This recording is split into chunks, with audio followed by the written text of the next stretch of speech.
లేక తెలుగుదేశం పార్టీతో అలయన్స్ పార్ట్నరా అన్నటువంటి విషయాన్ని క్వశ్చన్ చేస్తూ ఎలా ఎలక్షన్ కమిషన్ అనుమతించడాన్ని మేము వాళ్ళకి నివేదించాం. ఇలా అనుమతించడం సమంజసమేనా అన్నటువంటి విషయాన్ని ఎలక్షన్ కమిషన్ దృష్టికి జరిగింది. ఇక రెండవ విషయం, జనసేన అన్నటువంటిది unrecognised political party. Glass symbol అన్నటువంటిది ఒక జనరల్ సింబల్. అటువంటి సింబల్ని గతంలో 2019 ఎన్నికల్లో గడిచినటువంటి ఎన్నికల్లో glass symbol throughout the state ఇవ్వడం జరిగింది. అటువంటి సింబల్ని, కామన్ సింబల్ని ఒక పొలిటికల్ పార్టీకి రాష్ట్ర వ్యాప్తంగా కొన్ని స్థానాల్లో 175 స్థానాల్లో కొన్ని స్థానాల్లో పోటీ చేసేటటువంటి ఒక రాజకీయ పార్టీకి ఒక సింబల్ కేటాయించడం జనరల్ సింబల్లో నుంచి అది చట్ట విరుద్ధం అది అన్నటువంటి విషయాన్ని కూడా మేము ఎలక్షన్ కమిషన్కి నివేదించడం జరిగింది. ఈ రెండు విషయాలు కాకుండా మరొక విషయం, మూడవ అంశం, కోనేరు సురేష్ అనేటటువంటి వ్యక్తి, ఇతను తెలుగుదేశం పార్టీ ఎలక్టోరల్ సెల్లో ఏదో సమ్ పొజిషన్లో ఉన్నాడన్నమాట.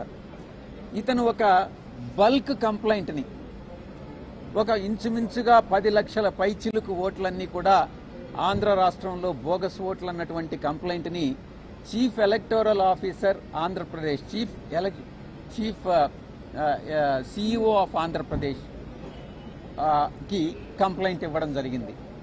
మా యొక్క మొట్టమొదటి ప్రశ్న, CEO of Andhra Pradesh bulk complaint అనేటటువంటి దాన్ని యాక్సెప్ట్ చేయవచ్చా? యాక్సెప్ట్ చేయడం అన్నటువంటిది వైఎస్ఆర్ కాంగ్రెస్ పార్టీ తప్పుపడతా ఉంది. ఒక వ్యక్తికి 175 నియోజకవర్గాల్లో 25 పార్లమెంటు స్థానాల్లో 10 లక్షల మందో 20 లక్షల మందో 30 లక్షల మందో బోగస్ ఓట్లు ఉన్నారన్నటువంటి విషయం ఎలా తెలుస్తుంది? కంప్లైంట్ అన్నటువంటిది బిఎల్ఏస్ ఇవ్వాలి, ఆయా నియోజకవర్గంలో ఉన్నటువంటి బిఎల్ఏస్ ఇవ్వాలి. ఆ బిఎల్ఏస్ చెప్పాలి ఏది బోగస్ కంప్లైంట్ అన్నటువంటిది.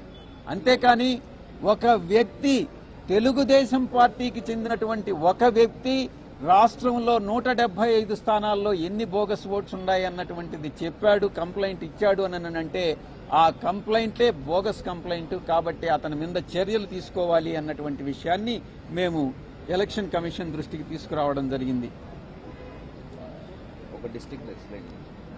ఇక మేము అతను ఇచ్చిన కంప్లైంట్ని చీఫ్ ఎలక్టర్ సిఇఓ ఆంధ్రప్రదేశ్ జిల్లా మొత్తం 26 జిల్లాలకి కలెక్టర్లకి పంపించడం జరిగింది.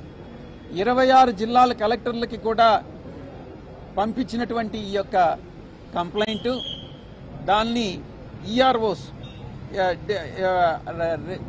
ఎలక్టోరల్ రిజిస్టర్డ్ ఆఫీసర్స్, ఆ రెస్పెక్టివ్ కలెక్టర్స్ అందరూ కూడా ఎంక్వైరీ చేసి దాని మీద రిపోర్ట్ని ఎంతవరకు ఇది బోగసు, ఎన్ని ఓట్లు జెన్యూన్ అన్నటువంటి విషయాన్ని రిపోర్టుని ఎలక్షన్ కమిషన్కి సబ్మిట్ చేయడం జరిగింది. ఒక్కసారి మీరు ఆలోచించండి, ఎంత బ్యూరోక్రాటిక్ టైంని వేస్ట్ చేస్తున్నారు. నిజంగా ఈ యొక్క 26 జిల్లాల్లో అతను ఇచ్చినటువంటి ఆ కంప్లైంట్ని వెరిఫై చేస్తే దాంట్లో మేము ఆర్టీఐ ద్వారా మేము ఇన్ఫర్మేషన్ సేకరించి 3 జిల్లాలకు సంబంధించి ఇన్ఫర్మేషన్ సేకరించి దాన్ని మేము ఎలక్షన్ కమిషన్కి నివేదించడం జరిగింది. మొట్టమొదటిది కర్నూలు జిల్లాలో సురేష్ ఇచ్చినటువంటి, టీడీపీ ఇచ్చినటువంటి కంప్లైంట్ ప్రకారం 67,370 బోగస్ ఓట్లు ఉన్నాయని చెప్పడం జరిగింది. దాంట్లో ఈఆర్ఓస్ వెరిఫై చేసిన తర్వాత నిజంగా దాంట్లో 67,370 ఓట్లకు కాదు 59,054 ఓట్లు జెన్యూన్ ఓట్స్ అన్నటువంటిది తేలింది. అంటే ఇంచుమించుగా 87% ఓట్లు జెన్యూన్ ఓట్లు, మిగతా ఓటర్స్